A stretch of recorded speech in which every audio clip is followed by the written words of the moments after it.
에스라서 6장 16절에서 22절까지.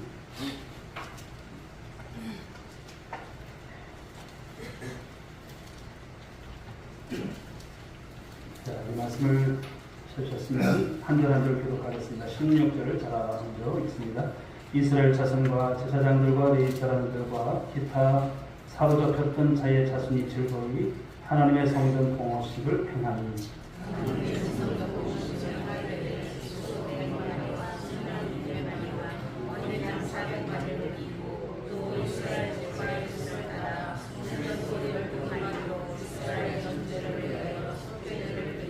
제사장을 그 분반대로 레위 사람을 그 순차대로 세워 예루살렘에서 하나님을 섬기게 하되 모세의 책에 기록된 대로 하게 하니라.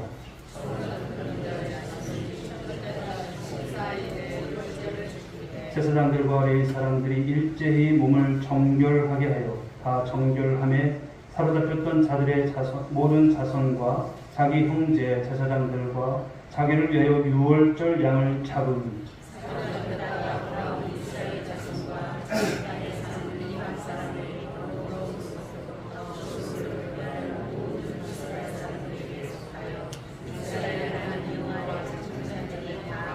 함께 즐거움으로 이래 동안 무교절을 지켰으니 이는 여호와께서 그들을 즐겁게 하시고 또 아스로 왕의 마음을 그들에게 돌려 이스라엘의 하나님이신 하나님의 성전 건축하는 손을 힘있게 하도록 하셨음이었더라. 아멘. 주로 참고해 주시고요. 우리 충청도의 성경전문학교 신입생 모집 중에 있습니다. 성경을 좀 자세히 공부하고 싶으신 분들 짧은 기간입니다만 8월 28일 주일 저녁부터 우리 31일 목요일까지 강좌 저녁 시간에 있습니다. 6시부터 7시까지는 기상교회에서 이제 장소인단한 식사를 제공합니다. 오셔서 함께 또 그냥 또 이렇게 공부를 또 하는 시간을 통해서 성경을 깊이 알아가는 여러분 되시기 바랍니다.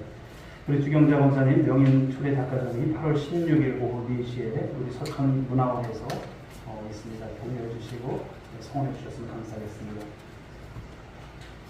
그리고 계속해서 우리 입원하신 우리 김선찬, 김영철 우리 집사님을 위해서 기도해 주시기 바랍니다. 자, 이 시간 우리 함께 하나님의 말씀을 듣는 시간입니다. 옆에 분들과 한번 인사하시겠습니다. 함께 와서 좋은 시간 함께 할 수 있기 바랍니다. 좋은 시간 함께 하십니다. 예, 말이 어렵습니다. 예, 찬양도 이상하게 되고 그렇습니다. 앞으로 이 시간에 또 하나님께서 함께 하신 귀한 시간으로 말씀을 내려받고 또 새 힘을 얻는 여러분들로 되시기 바랍니다. 자, 이 시간 주신 본문의 말씀을 가지고 구원받은 자에게 주어진 책임이라고 하는 말씀으로 은혜를 나누고자 합니다. 70년 만에 고국으로 돌아온 이스라엘 백성들이죠. 서로 귀한 돌아온 그들에게 있어서 얼마나 감격이 컸겠습니까? 우여곡절 끝에 성경 건축이 16년간 중단된 상태에서 다시 이제 성경 건축을 하게 되고 이 역사적인 성경 건축을 그 과업을 이룹니다. 그리고 나서 제일 먼저 하는 것이 오늘 말씀을 보니까 성전 봉헌식입니다. 뿐만 아니라 그들은 성전 봉헌식과 함께 이제 희생의 어린 양을 기념하는 속죄 제사를 또한 함께 드리는 것이 17절 말씀에 나와 있어요. 그리고 나서 이어서 그들이 다음에 한 일은 무엇이냐면 그들에게 있어서 바로 에집트에서 나올 때에 유월절을 지켰던 것처럼 유월절 축제를 그들이 갖게 된다는 것입니다. 그래서 우리는 오늘 이 유월절 축제 속에서 하나님의 용서하심과 또 구원을 경험한 하나님의 백성들을 향한 하나님의 기대하심이 무엇입니까? 70년 만에 돌아온 이스라엘 백성들입니다. 그들을 향하신 하나님의 기대가 있으시다면 사랑하는 여러분, 오늘도 하나님은 저와 여러분들을 기대하신 줄 믿으시기 바랍니다. 그냥 내가 있는 상태로 그냥 내버려 두시는 것이 아니라 나를 통해서 기대하세요. 연약하지만 오늘도 우리를 통해서 일하시기를 원하시고 나를 이끌어가기를 원하신다는 것이죠. 오전에도 주셨던 말씀이지만 결코 그냥 우리가 우연의 삶은 아닙니다. 필연의 삶이에요. 우리의 삶이라고 하는 것은 만세 전부터, 그렇죠, 창세 전부터 있었던 삶입니다.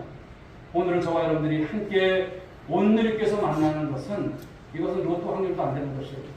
너무나도 귀한 확률도 안 되는 그런 것이지만 너무나 귀한 만남이죠. 이런 모습 속에서 우리가 함께 교회를 섬겨 나간다는 것 너무나 감사한 일들 믿습니다. 자, 이런 것들을 보면서 이제 구원받은 자, 이제 그들이 성전 건축을 하고 봉헌식을 드리고 또 그들이 이제 여기 나온 것처럼 속죄 제사를 드리고 유월절을 지키면서 오늘 말씀을 보면 그렇습니다. 구원받은 자로서의 주어진 책임이 무엇인가? 책임 있는 삶을 살 것을 말씀하는 거예요. 우리 여러분 신앙생활하면서 이미 하나님께로부터 은혜를 많이 받았어요. 어떻게 살아가야 할지를 아는 사람들이. 그런데 어떻습니까? 우리 그렇게 살지 못할 때가 참 많아요. 그렇게 살아야 되는데 하면서도 마음은 그러면서도 육신이 따라주지 않아요. 그런 모습들을 참 볼 때마다 마음이 아픈 것이 있죠. 사랑하는 성도 여러분, 우리는 이제 구원받은 것으로 끝난 것이 아니라 책임 있는 삶을 살아야 될 바로 당이 써 있는 여러분들인 줄 믿으시기 바랍니다. 내가 그냥 예수 믿고 사는 것이 아니라 책임 있는 삶을 감당해야 하는구나. 그러므로 오늘 이 시간에 그 책임을 다시 한번 붙잡고 그 삶을 살아내는 우리 성도들 될 수 있기를 주님의 이름으로 축복합니다. 따라서 여기 하나님의 은혜를 경험한 모든 시대 주의 백성들에게 있어서 물어야 할 중요한 질문인 거예요. 그것이 오늘 말씀의 제목입니다. 구원받은 나 자신이 오늘도 주어진 책임이 무엇인가? 오늘도 하나님께서 물으시는 거예요. 네 책임이 무엇인지 아니? 그런 그에 대해서 우리가 대답을 하실 수 있어야 됩니다. 하나님, 그냥 내버려 두세요. 내가 알아서 살게요. 절대 그런 사람 없습니다. 사랑하는 여러분, 오늘 세 가지의 말씀을 주시는데 그 말씀 꼭 붙잡으시면 여러분에게 영육간 복이 되시고 은혜가 되시고 또 주님을 섬겨 나가는 삶에 참된 여러분 평안이 있는 줄 믿으시기 바랍니다. 첫째 주시는 말씀은요, 정결한 삶을 살아야 한다는 거예요. 정결한 삶. 자, 20절 말씀을 한번 읽어보겠습니다. 20절 같이 시작. 정결함에 사로잡혔던 자들의 모든 자손과 자기 형제 제사장들과 자기를 위하여 유월절 양을 잡으니. 자, 여기 유월절 축제의 키워드가 뭐냐면 정결입니다. 정결. 하나님은 그의 백성들 유월절 어린 양의 희생을 근거로 하셔서 무엇 하십니까? 구원하시고 용서하신다는 거예요. 그렇다면 왜 구원하시고 왜 그들을 용서하셨을까요? 그 이유와 목적이 무엇일까요? 그것은 하나님께서 그냥 구원하시고 그냥 용서하신 것이 아니에요. 이후의 삶을 말씀하는 거예요. 이후의 삶은 너희들은 이제부터는 정결한 삶을 살아야 된다, 이 말씀을 하시는 거예요. 이스라엘 백성들이 유월절을 이제 시작하게 되면요, 그날 저녁부터 그들이 먹는 것이 있어요. 무교병입니다. 아주 특별한 떡입니다. 무교병이라고 하는 것은 무엇이 없는 떡입니까? 누룩이 안 들어간 바로 그러한 떡입니다. 그들이 유월절 축제 때 왜 그렇다면 이 무교병을 먹을까요? 저도 먹어보진 않았지만 누룩이 안 들어갔기 때문에 맛이 그렇게 좋지는 않을 것 같아요. 그렇지만 그 무교병을 먹는 이유가 있는 거예요. 사도 바울이 여러분 고린도전서 5장 7절에서 이 사건을 이렇게 설명하고 있죠. 한번 보실까요? 같이 읽어보겠습니다. 시작. 너희는 누룩 없는 자인데 새 덩어리가 되기 위하여 묵은 누룩을 내버리라. 우리의 유월절 양 곧 그리스도께서 희생되셨느니라. 아멘. 성경을 보시게 되면 이 누룩이라고 하는 것이 나올 때 이것은 어떤 것입니까? 죄라든지 악을 상징할 때 이 누룩을 사용하고 있습니다. 그래서 누룩이 없는 떡을 먹었다라고 하는 것은 이제부터는 죄나 악을 떠난 그런 삶을 바로 상징하는 거예요. 거룩한 삶을 상징하는 것입니다. 그런데 그 무교병을 유월절 첫날 저녁부터 먹기 시작하는 거예요. 다시 말씀드리면 그들은 이제부터는 순전하고 정결함으로 그들에게 하나님께서 주어진 그 새로운 삶을 주신 하나님 앞에 응답하고 또 그렇게 삶을 살아가는 신앙 고백과도 같은 바로 이 자세를 가지고 이 무교병을 먹는 거예요. 성도 여러분, 오늘을 살아가는 그리스도인들이 예수 믿고 구원받았다고 고백할 때 성경적 구원의 의미는 무엇일까요? 그것은 언제나 죄로부터의 구원입니다. 다시 말하면 우리가 죄로부터 용서받고 구원받은 것이 사실이라면 이제부터는 다른 삶을 사셔야 된다는 거예요. 그냥 예수 믿고 구원받은 것이 아니에요. 이제는 다른 삶을 사셔야 할 줄 믿습니다. 어떤 삶입니까? 그 삶 속에서 죄로부터 떠난 삶을 살라는 것을 말씀하는 거예요. 달리 말하면 구원받았다라고 하는 것은 거룩한 삶의 시작입니다. 무교병을 먹는 것처럼 이날부터는 우리가 주님 앞에서 이제 새로운 삶을 사는 거예요. 구원받았다는 것은 여러분 그냥 구원받고 끝나는 것이 아닙니다. 우리의 삶이 있어야 된다는 거예요. 저와 여러분들 삶 속에서 그 거룩함이 있는 것. 이것은 성화의 과정이죠. 우리가 구원받았지만 영화의 단계까지 우리는 계속 자라가야 합니다. 신앙이라고 하는 것이 정체되어 있으면 안 됩니다. 그리고 이 성화를 다른 말로 말하면 정결이라고 하는 이 단어로 사용될 수가 있는 거예요. 정결. 다시 말하면 이제 하나님의 은혜로 구원받은 백성들에게 주님께서 기대하시는 바가 뭐냐 이 말씀입니다. 오늘도 하나님이 여러분들을 기대하시는데 어떤 삶을 기대하실까요? 바로 정결한 삶, 거룩한 삶. 이 삶을 살아가고 있니? 물으시는 거예요. 오늘까지의 삶 속에서 정결치 못했어도 오늘 주님 안에서 이 말씀을 듣고 하나님 이제는 정결한 삶이 되게 해 주옵소서. 죄악을 떠난 삶이 되게 하여 주옵소서. 거룩한 삶의 모습을 가지고 세상에 나가서 하나님 욕먹이고 하나님 앞에서 그 삶의 고백을 가지고 살아낼 수 있도록 도와달라고 우린 기도해야 될 것이고 그 삶을 위해서 여러분 당연히 살아가셔야 될 것입니다. 베드로전서 1장 2절의 말씀을 보시게 되면 베드로는 그리스도인이라고 하는 이 존재에 대해서 설명을 하죠. 베드로전서 1장 2절 말씀 같이 읽어보겠습니다. 시작. 예수 그리스도의 피 뿌림을 얻기 위하여 택하심을 받은 자들이다. 마치 6절 이 어린 양의 죽음으로 그 피 뿌림으로 말미암아 그들이 보호받고 그들이 용서를 받은 것처럼 성도들은 예수 그리스도의 그 피 뿌림을 얻기 위하여 택하심을 입은 자임을 말씀하는 거예요. 저와 여러분들이 그런 사람들인 거예요. 그것이 바로 성도의 정체성인 것을 말씀하는 거예요.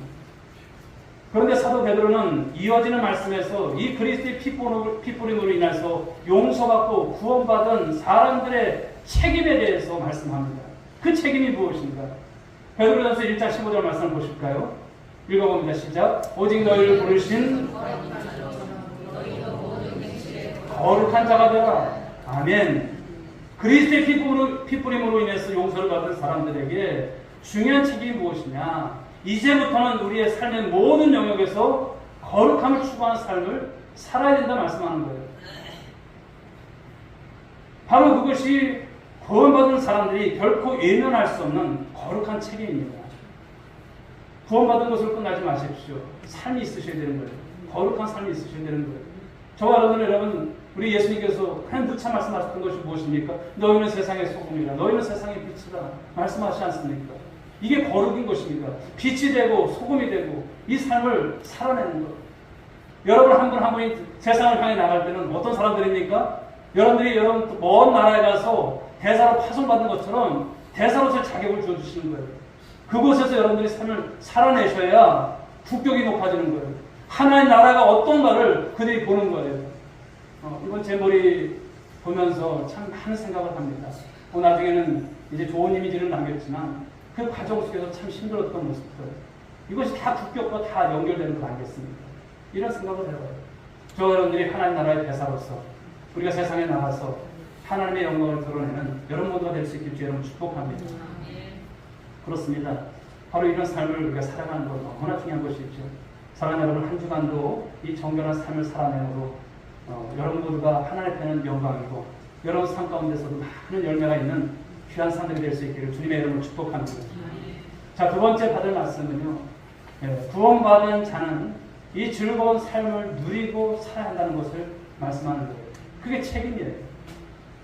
구원받은 사람들에게 주어지는 책임, 거룩한 삶과 함께 즐거운 삶을 누릴 수 있어야 된다는 거예요. 꼬다는 여러분 보리자루처럼 그렇게 살면 안 돼요. 저와 여러분들은 여러분 정말 예수님의 피로 값주고 사신 귀한 생명들인 줄 믿으시기 바랍니다. 그런데 일반적으로 이 거룩한 삶을 산다고 했을 때 우리는 그런 생각을 하죠. 그냥 죄 짓지 않고, 그래서 죄 짓지 않기 위해서 몸부림치고 또 이것도 안 하고 저것도 안 하고 이 정도의 소극적인 삶을 살아가는 것이 전부인 줄 알아요. 여러분, 이게 거룩한 삶을 사는 것이 아닙니다. 거룩한 삶을 산다는 것은 하나님의 기대를 따라 살아가는 거예요. 하나님의 기대가 무엇일까요? 여러분이 예수 믿고 구원받은 하나님의 생명들이라면 즐겁게 사는 것을 원하세요. 반대로 여러분 생각해 보실까요? 여러분들의 자녀가 매일 살아가는데 엄마 나 지겨워 죽겠어. 나 살기 싫어. 너무나 어려워. 맨날 이런 전화만 주고받는다고 생각해 보십시오. 부모로서 억장이 무너져요. 너 왜 그렇게 사니? 그럴 거예요. 근데 엄마 나 너무나 즐거워. 회사 다니는 것도 즐겁고 뭐 이것도 좋고 이런 말을 들을 때 부모로서 어떻습니까? 좋은 거예요. 하나님은 여러분들이 즐거운 삶을 살기를 원하시는 줄 믿습니다. 그리고 행복한 삶을 살기를 원하세요. 그리고 기쁨의 삶을 살기를 원하신다는 거예요. 그게 하나님의 마음이세요.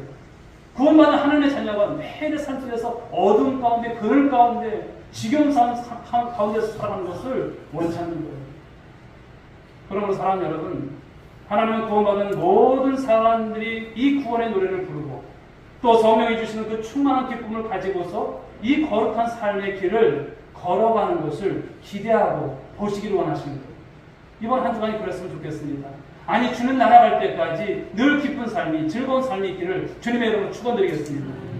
오늘 본문 22절 말씀을 보실까요? 읽어보겠습니다. 시작. 즐거움으로 오랫동안 모두를 주셨으니 이는 여호와께서 그들을 즐겁게 하시고 또 아수르왕의 마음을 그들에게로 돌려 이스라엘 하나님이신 하나님의 성전을 건축하는 것을 기대하도록 하셨으리이다.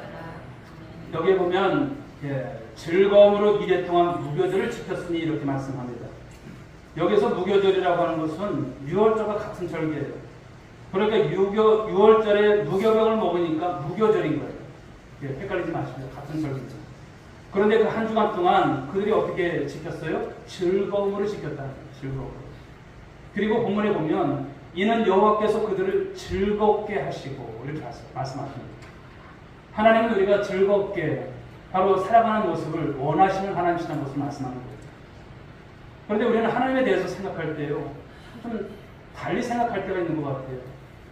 하나님은 여러분 지체가 높으신 분이시고 지엄하신 분이시고 우리가 감히 범접할 수 없는 어떤 하나님이 아니실까? 그러다 보니까 하나님께서 우리를 때로는 고통스럽게 하고 때로는 우리를 힘들게 하시고 우리를 고통스러운 가운데서 그런 것을 마치 하나님께서 원하는 것처럼 생각할 때가 있어요. 여러분 그렇지 않습니다. 하나님께서 우리를 향하신 마음, 생각은 여러분 그런 것이 아니죠. 바로 하나님은요, 우리가 정말 즐겁게 살아가는 것을 원하시고 때로는 하나님 우리를 웃게 하시는 하나님이신 것을 믿으시기 바랍니다. 그렇기 때문에 성경은 우리의 마음속에 그 즐거움을 주시는 하나님이심을 선포하고 있는 거예요.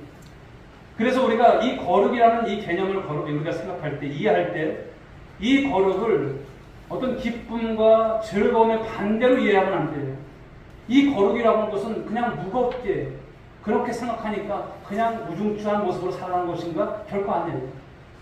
거룩한 정결한 삶 속에서 즐거움이 막 터져나오는 삶, 기쁨이 막 터져나오는 삶, 막 찬송이 넘치는 삶, 그냥 주님만 생각하면 막 기도가 술술 나오고 그런 삶을 주님 원하시는 거예요. 그러므로 우리가 거룩하게 사는 것은 동시에 어떤 모습이다? 기쁘게 살 수 있는 모습임을 말씀하는 거예요. 여러분 이것을 꼭 기억할 수 있길 바랍니다. 그러므로 우리는 거룩하게 살면서 행복하게 살 수 있고 또 거룩하게 살면서 즐겁게 살 수 있는 삶을 주신 하나님이심을 우리는 잊지 말아야 할 것입니다. 사랑하는 여러분, 우리는 장차 천국에서 바로 하나님과 영원히 살아가게 될 거예요. 그런데 그 하나님이 아주 거룩하기만 하고 우리가 생각하는 것에 있어서 그냥 두렵고 무서운 하나님이라고 한다면 그 하나님과 영원히 한다라고 하는 것은 문자 그대로 고통일 것입니다. 내가 그 하나님 만나야 되나? 그런 생각이 들 거예요.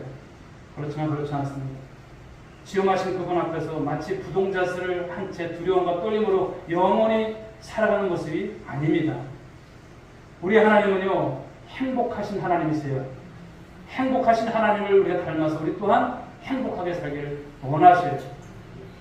그러므로 가장 정상적인 그리스도의 삶이라고 하는 것은 하나님의 기쁨이 충만한 삶을 살아가는 것입니다.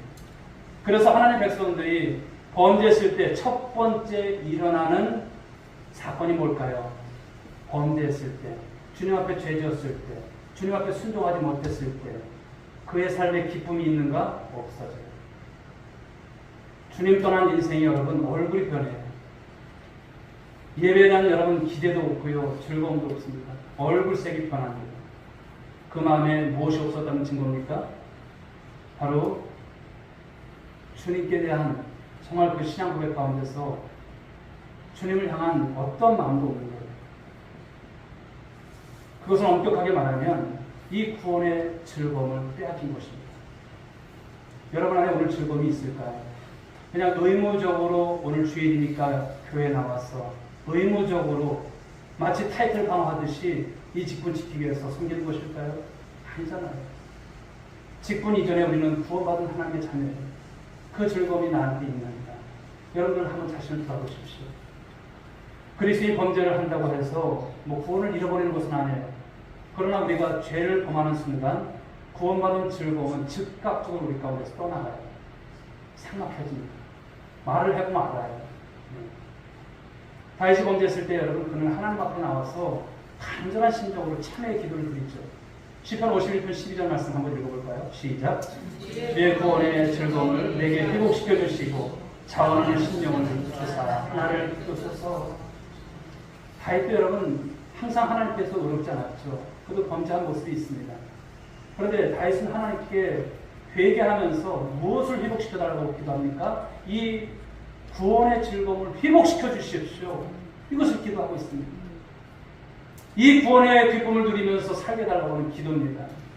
왜 그럴까요? 그가 범죄함으로 자신이 누려야 할 이 구원의 기쁨을 지금 잃어버렸다는 것을 말하는 거예요. 그렇습니다. 내가 하나님의 올바른 관계 안에서 살고 있다면 우리 안에서 일어날 수 있는 이 놀라운 모습은 어떤 모습일까요? 기쁨으로 충만한 모습이에요. 그것이 가장 정상적인 바로 그리스도의 삶인 것을 말씀한 것이죠.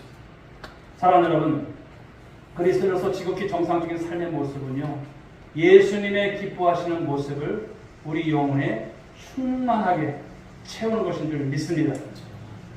구원받은 사람은요, 그렇게 살아가야 하는 것입니다. 우리가 주님 안에서 우리 모습들을 다시 한번 보시면서 이 기쁨의 삶을 살아가지 못하는 이유가 무엇인가? 그것을 여러분 딱 나올 겁니다. 아, 그렇구나. 내가 이런 것 때문에 지금 기쁘지가 않구나. 그런데 여러분 하나님 앞에서 가만히 보면 내가 그렇게 기쁘게 살지 못하면 내 손에 하나님 손에 아니에요. 빨리 회복하셔야죠. 그것이 오래되면요, 그것이 고착이 됩니다. 신앙생활 여러분 잘하다가도 상처받고 떠나는 분들 보면요, 이제 이런 부분에 있어서 그 기쁨을 못 가지고 떠나가는 거예요.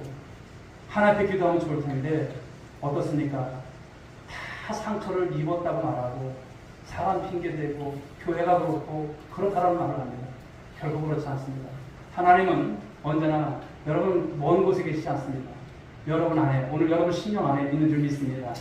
그러므로 오늘도 우리 주신 말씀들을 가만히 생각해보면 하나님의 말씀이 우리 안에 있는가, 그리고 우리가 구원받은 자의 삶에 있어서 그 말씀을 가지고 살려고 하는 모습이 있는가, 기쁨을 잃어버린 그 모습이 어디서 원인이 되었는가, 그것을 찾으시고 기도하시다 보면 다시 하나님께서는 여러분 안에 그 기쁨과 그 즐거움을 회복시켜 주실 줄 믿습니다. 구원받은 자에게 주어진 책임, 여러분 하나님 앞에서 그냥 뭐 대롱대롱하는 것 아니지 않습니까? 그 삶을 살아가라는 것입니다. 정말 예수님을 믿는 그 즐거움을 가지고 살라고 하시는 말씀인 거예요. 아, 내 아내 때문에 교회 오고 내 남편 때문에 교회 오고 이런 건 아니지 않습니까? 이제는 여러분들이 단독으로서 하나님 앞에서의 삶이고 신앙인 것입니다. 여러분 주님 안에서 이 즐거움과 기쁨을 회복하셔서 아름답게 삶을 살아가는 여러분 모두가 될 수 있길 주님의 이름으로 축원드리겠습니다. 세 번째 주시는 말씀은 우리가 세상을 변화시키는 삶을 살아야 한다는 거예요. 이게 책임이에요. 여러분 한 사람으로 끝나지 않습니다. 구원받았으면 여러분이 이제는 역할을 하셔야 할 때가 왔다는 거예요. 역할을 하셔야 하는 것입니다. 바로 이것은 다시 말씀드리면 우리의 구원에는 어떤 목적이 있냐? 선교적 목적이 포함되어 있다는 사실이에요. 선교적 목적. 오늘 본문 21절에 보게 되면 이 유월절 축제에 초대를 받은 사람들 가운데 뜻밖에도 어떤 사람들이 있냐면 이방인들의 얼굴이 있음을 말씀하고 있어요. 자, 21절 말씀 읽어보겠습니다. 시작.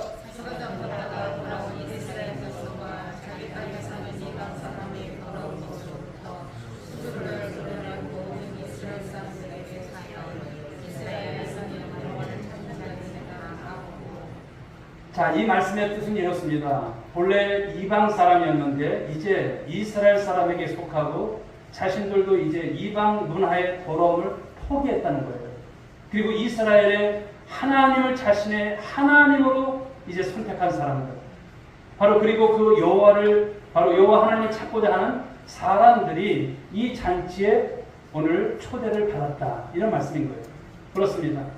사실 여러분 6월절의 전통은 처음부터 이스라엘 백성들만을 위한 그런 여러분 전통 축제가 아닙니다. 이방 사람들도 바로 하나님 밖에 있었던 선민이었던 그들도 참여할 수 있는 축제로 마련되었다 함을 말씀하는 거예요. 출애굽기 12장 48절의 말씀을 보게 되면 이제 최초의 6월절을 이제 지키는 모습을 보게 되는데 어떤 사람들도 포함되었습니까? 타국 사람들, 이방 나라 사람들도 이 6월절 축제에 참여할 수 있는 그 권한이 있게 되었다는 것을 말씀합니다. 그러나 거기에는 그냥 참여할 수 있는 것이 아니라 단 한 가지 조건이 있어요. 그것이 무엇이냐면 할례를 받아야 하는 거예요. 할례. 그런데 이 할례는 구약성경 바로 하나님의 백성이 되는 표시였고 여러분 그런 증거지 않습니까? 신약으로 넘어오면 신약 성경에서는 하나님 백성이 되는 표지는 무엇일까요? 세례입니다. 그렇죠. 우리가 사도행전을 말씀 보지만 세례라는 것이 유대인들만을 위한 세례가 아니잖아요. 이제 이방 사람들, 헬라 사람들도 세례를 받는 것을 이제 보는 것을 하겠습니다. 그들도 예수를 믿을 수 있는 그런 은혜를 받는 것을 우리는 보는 것입니다. 우리가 세례를 받는 것은 그것을 통해서 내가 그리스도인이 되었다라고 하는 사실을 증거하는 것이죠. 그러므로 누구든지 인격적으로 예수 그리스도를 구주로 영접하고 믿게 되면 세례를 받고 우리가 영원한 생명 가운데 거할 수 있는 축복을 받은 것입니다. 사랑하는 성도 여러분, 여기에 이제 마지막 명령이 있습니다. 성경에서 보게 되면 가장 중요한 여러분 지상 명령이 무엇일까요? 마태복음 28장 19절의 말씀에 주님께서 이런 말씀을 주시죠. 그러므로 너희는 가서, 그죠? 민족을 제자로 삼아 아버지와 아들과 성령의 이름으로 세례를 베풀고 이 말씀을 주시는 거예요. 지금 모든 민족을 제자로 삼아서 아버지와 아들과 성령의 이름으로 세례를 베풀라는 것. 이 말씀이죠. 이 초대가 완벽하게 실현되는 때는 언제일까요? 네, 바로 천국의 광경을 통해서 우리 상상해 볼 수 있죠. 예수님을 여러분 우리가 구주와 주님으로 믿고 세례를 통한 이 신앙을 고백한 사람들이 어린 양 대신 바로 예수 그리스도의 보좌 앞에 서서 하나님, 그 하나님을 예배하는 광경을 여러분 한번 상상해 보십시오. 그 말씀이 여러분 요한계시록 7장 9절부터 10절에 있는 말씀인데 같이 한번 읽어보겠습니다. 시작.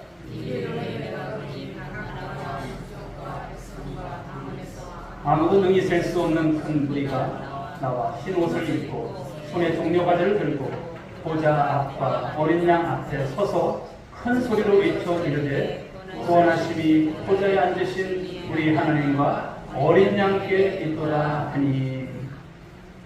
모든 방언, 모든 백성, 모든 민족들 가운데 구원받은 모든 사람들이 바로 하늘 보좌 앞에 나와서 찬양을 드리는 광경이죠.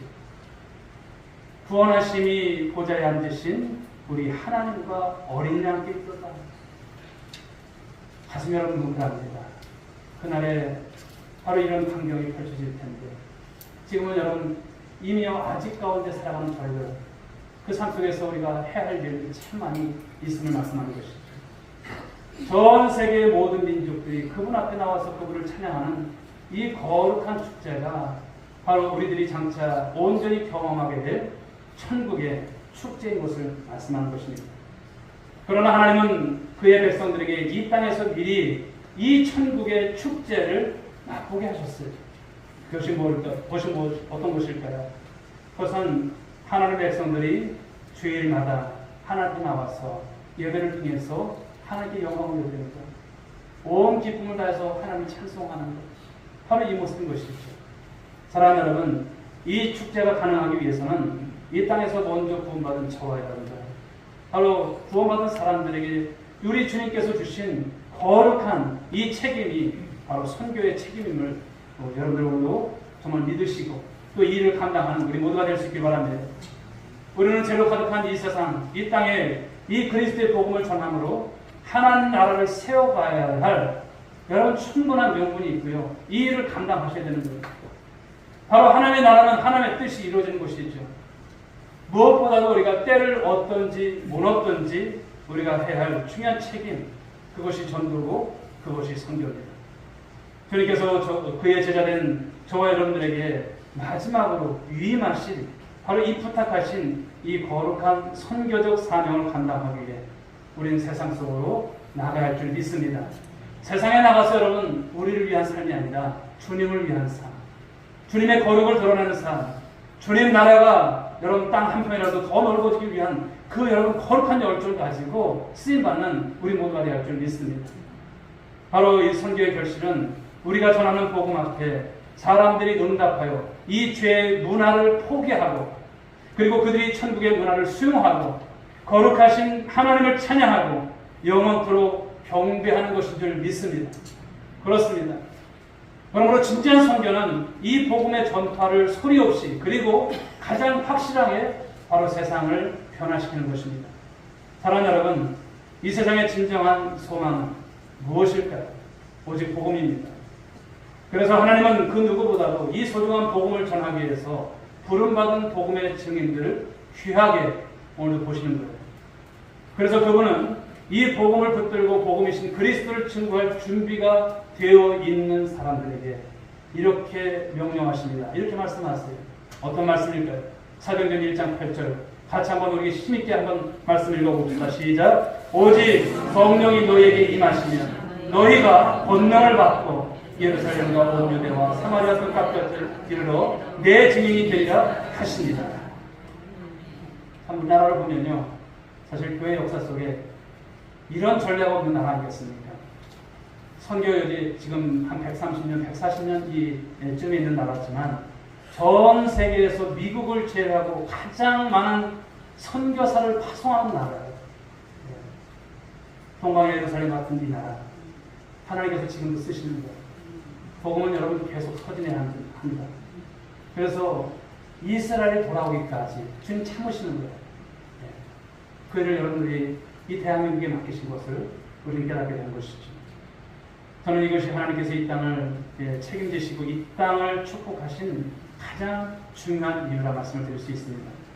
정말 우리가 다시 한번 이 하나님 앞에서 축복된 민족이 되고 축복된 땅이 되고 그 축복을 나누는 백성이 되기를 원한다면, 사랑하는 여러분, 우리가 다시 복음을 들고 세상을 향해 나가서 또 그의 합당한 복음을 증거하는 일 가운데 쓰임받는 우리 모두가 되어야 할 줄 믿습니다. 여러분의 삶을 통해서 그 삶을 여러분 드러내십시오. 여러분이 굳이 어떨 때는 그래요. 복음을 증거하지 않아도 여러분 삶을 보시는 거예요. 여러분들이 어떻게 살아가느냐에 따라서 복음이 증거되는 것입니다. 때로는 여러분 하나님께서 기회를 주셨을 때 복음 증거하십시오. 기회는 여러분 매번 온 것이 아닙니다. 만나는 사람들, 오늘도 하나님께서 나를 왜 저 사람들에게 붙여줬을까 생각하십시오. 복음을 증거할 때는 담대하게 선포하십시오. 당신 예수 믿어야 된다. 여러분 이 비수 같은 말이 어떤 심령에게는 정말 비수같이 꽂혀요. 나 이제 예수 믿어야 된다. 이런 생각을 갖게 하는 것입니다.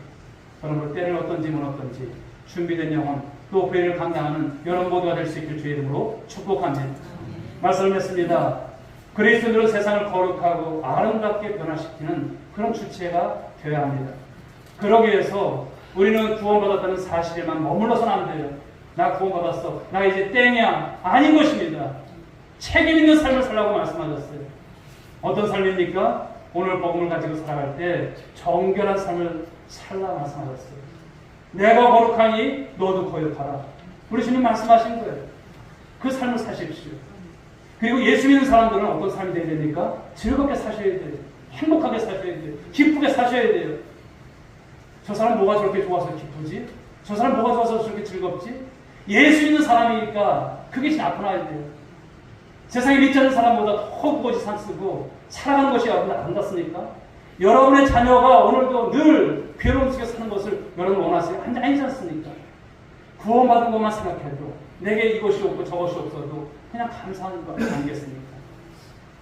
아까도 어떤 집사님하고 잠시 얘기를 나눴지만 목사님 여기도 아프고 저기도 아프고 그렇죠. 그런데 집사님, 이 무더운 여름에도 하나님께서 나를 구원하셔서 우리 주님 앞에 나와서 예배드리고 찬송하고 이거 생각하면 어떤 생각 드세요? 감사해야죠. 감사해야죠. 사랑하는 여러분, 주님 안에서 감사하시고 즐겁게 사실 수 있기 바랍니다. 여러분을 즐겁게 하지 못하는 것은 누가 주는 것입니까? 사단이 주는 거예요. 사단은 어떻게든지 여러분들의 마음을 빼앗아갑니다. 거기에 이용당하지 마시고, 여러분 오늘 내가 즐거워서 즐거운 것이 아니에요. 예수 믿기 때문에 즐거운 거예요. 무엇이 있어서가 아닙니다. 예수 믿기 때문에 내가 다 가진 자인 것입니다. 그럼 됐지 않습니까? 이것 가지고 살면 하나님께서 은혜 주시지 않겠습니까? 이것 가지고 살면 하나님께서 복 주시지 않겠습니까? 오늘 여러분 이 모습으로 승리하는 여러분들 되시고요. 마지막 주셨던 말씀처럼 우리는 어떤 삶입니까? 바로 우리가 이 선교적인 사명을 붙잡고 나아가는 세상을 변화시켜야 할 그 주도적인 역할을 우리에게 맡기셨다는 거예요. 여러분 한 분 때문에 여러분 다음 주가 달라지고 1년이 달라지고 우리가 여러분 예수 믿는 그 삶 동안에 많은 사람들이 여러분 때문에 복을 받는 삶을 살아갈 수 있는 거예요. 바로 우리 교회가 그런 선교적인 사명을 잘 감당하고 여러분 모두가 그 일 가운데 쓰임받는 우리 모두가 되어진다면 구원받은 자의 삶에 그 주어진 책임 잘 감당하는 거예요. 하늘나라 상급이 클 것이고 하나님께서 늘 여러분들 생각하면 정말 입꼬리가 우리가 표현처럼 쭉 올라가실 거예요. 너 때문에 참 기쁘구나. 얘야 나와 함께 가자. 그 말씀하실 거예요. 오늘도 여러분에게 생명 주신 하나님이십니다. 오늘도 나를 데려가지 않고 오늘도 이 자리에서 예배드리게 하신 분이 누구십니까? 하나님이세요. 오늘을 맡고자 했지만 어저께 병원에 가보니까 많은 사람들이 떠나갔어요. 사명을 다했기 때문에 오늘 살려주신 이유가 뭘까요? 그 사명 감당하라. 책임 있는 삶을 우리 모두가 살아갈 수 있기를 주님의 이름으로 축복하고 권면드립니다. 예. 찬송가 264장입니다. 찬송 드리고 우리 함께 기도하겠습니다. 264장.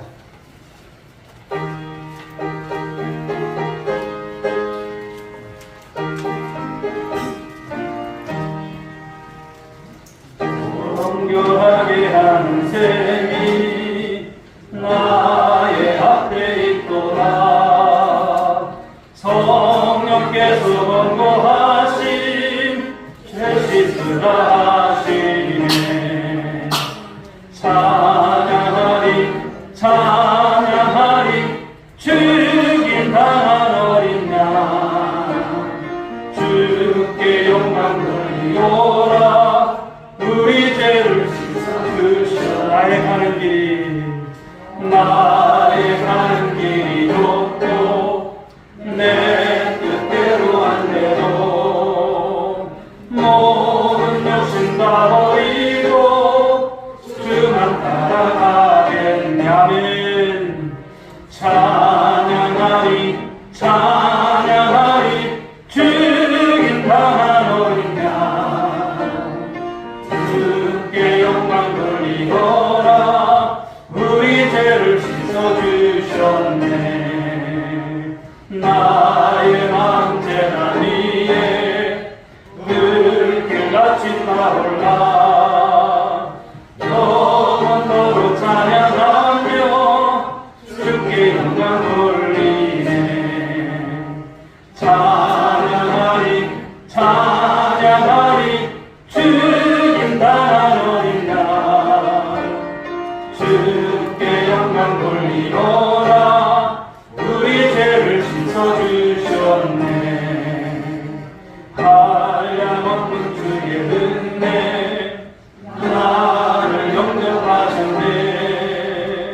내가 가진 모든 죄와 허물 용서하셨네. 찬양하리 찬양하리 주님 당한 어린 양 주께 영광 돌리거라. 우리 죄를 씻어주셔. 성부 하나님께 성부 하나님께 영광. 성자 예수께 영광. 성령님께 또한 영광. 모두 돌려드리세. 찬양하리 찬양하리 주님 당한 어린 양 주께 영광 돌리거라. 우리 죄를 씻어주셨네. 우리 죄를 씻어주시고 또 우리가 영원한 생명 또 우리 하나님 나라의 귀한 백성으로 귀한 삶을 주셨습니다. 이 시간 우리가 함께 기도할 때 하나님 구원받은 자의 삶을 감사합니다. 지금껏 살아온다 할 때에 하나님의 은혜가 아닌 것이 없는데 우리는 하나님 감사하지 못하고 또 그 삶을 누리지 못하고 살 때가 더 많았습니다. 오늘 주신 말씀처럼 저희들 정결한 삶, 거룩한 삶을 살아갈 수 있게 달라고 또한 이 시간 즐겁게 삶을 살아가는 그런 모습과 인생이 되게 달라고 오늘 하나님 저희들을 위해서 이 구원의 복음, 이 복음을 증거하는 일에 쓰임받는 선교적 사명, 전도의 사명 감당함으로 하나님 내게 주신 책임을 감당함으로 하늘의 상급 쌓아가고 또 하나 이 땅을 통해서 주의 많은 이제 바라시는 그 기대를 이뤄가는 하나님 열매 있는 삶이 될 수 있도록 도와주시옵소서. 우리 연약한 성도들을 또 중보하시면서 하나님의 치유의 권능을 통해서 하나님 저들 하나님의 사명의 자리로 속히 돌아올 수 있도록 역사해달라고 이 두 가지 기도의 제목 우리 주여 삼창 부르시면서 기도하겠습니다. 주여 주여 주여. 하나님 아버지 감사합니다. 저들 오늘도 하나님 또 주의 오해 가운데 하나님 스가랴의 말씀을 통해서 큰 은혜를 받습니다. 하나님 당시에 이제 아버지 주님 성전 건축을 완공하고 오늘 봉헌식을 드리며 그들이 아버지 주님 속죄 제사를 드린 가운데 하나님 아버지 6월절 절기를 지키게 됩니다. 하나님 아버지 모든 것이 은혜죠. 하나님께서 아버지 그들에게 베푸신 은혜 이를 말할 수 없는 하나님 아버지 큰 은혜를 받은 그들이 오늘 아버지 주님 말씀 속에서 세 가지의 말씀을 받습니다. 하나님 이제 구원받은 용서받은 그들이 하나님 아버지 정결한 삶을 살 것을 말씀하셨습니다. 그리고 하나님께서 이 속죄를 통해서 하나님 아버지 또한 그들이 하나님 아버지 이 6월절 절기를 통해서 드려진 모든 것을 통해서 우리 주님께서 그들 가운데 즐거움을 주셨습니다. 하나님 그렇습니다. 우리의 삶이 아버지 구원받은 자로서의 그 삶이 아버지 얼마나 감사하고 기쁘고 하나님 아버지 큰 아버지 주님 은혜입니까? 하나님 우리 아버지 삶으로 나타나는 모습은 그러나 그렇지 못했습니다. 빼앗겼던 마음들 하나님 사단에게 쫓겼던 하나님 아버지 잃었던 기쁨이 다시 회복되어지는 우리 모두가 될 수 있도록 도와주시옵소서. 무엇보다도 하나님 아버지 저희들 이제 구원받은 하나님 아버지 배2명령 하나님 주님께서 주신 그 말씀처럼 하나님 아버지 우리가 세상의 많은 사람들 아버지 그들에게 복음 증거함으로 예수 그리스도의 제자로 삼는 이 아버지 열매 있는 삶을 살아가는 우리 모두가 되기를 원합니다. 우리 교회가 또한 이 선교적 사명을 감당할 수 있도록 하나님 축복하여 주옵소서. 오늘 하나님 아버지 연약한 중에 또 아버지 질병 중에 또 하나님 아버지 병원에 입원 중에 계신 우리 아버지 권속들이 있습니다. 하나님 아버지 한 분 한 분 우리 주님께서 이 시간 신방하시고 말씀하시고 아버지 신을 얻어 아버지 저님 주옵소서. 그리고 우리 주님께서 이 시간도 피로를 서로 안싸서 하나님 그들 하나님 모든 질병이 떠나가게 주옵소서. 주님을 아버지 주님 다시 아버지 만나게 주옵시고 세번 얻게 하시고 모든 아버지 주님 이제 하나님 아버지 은혜 가운데 회복됨으로 하나님 사명의 자리에 와서 하나님 큰 간증 가운데 쓰임받을 수 있도록 하나님 역사해 주시옵소서. 함께 하실 줄 믿사옵고 사랑이 많으신 예수님의 이름으로 기도 올려옵나이다. 아멘. 이제는 우리 구주 예수 그리스도의 은혜와 하나님 아버지의 극진하신 사랑하심과 성령님의 감화 감동이를 충만하신 은총 구원받은 자에게 주어진 책임 이 책임을 감당하고 또 그렇게 살아갈 것을 다짐한 우리 모든 믿음의 권속들 한 사람 한 사람 위에 가정과 자녀 위에 일터 위에 이 민족과 열방 가운데 지금부터 영원 공토록 함께 있을지어다. 아멘.